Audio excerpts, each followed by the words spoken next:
अस्सलाम वालेकुम नाज़रीन, हाईटेक न्यूज़ के खबरनामे में आपका खैर मकदम है। मैं हूं नेहा खान। नजर डालते हैं आज की अहम खबरों पर।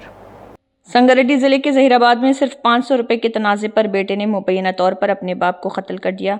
ये वाक़या पुलिस स्टेशन के हदूद में वाक़े अलीपुर में पेश आया। बताया जाता है कि कर्नाटक के बीदर जिले के बारूर गांव से तकरीबन 2 माह कबल जहीराबाद मुंतकिल होने वाला शंकर खानदान जूते चप्पल फरोख्त करके गुजर बसर कर रहा था।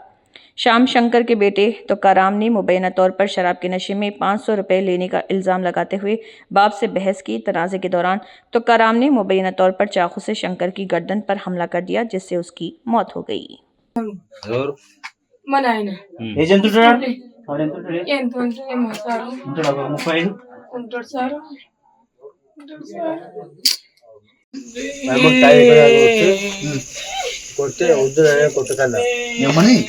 కొడితే సాగుకుంటున్నా కొడితే కాలు పోయింది అక్కడ కాలుకుంటున్నా అట్లే వద్దు నాయన కొట్టుకునైనా తాగిన నువ్వు దుబ్బుకడు తాగకు కొట్టుకునైనా వీడికి 20-30 సార్లు వస్తారని చెప్పింది సార్. మరి చంపేస్తారు అట్లా చేస్తే సార్, అట్లా చేసే మరి అట్లా సార్ మా అమ్మ చంపిస్తున్నారు, చంపిస్తుండే.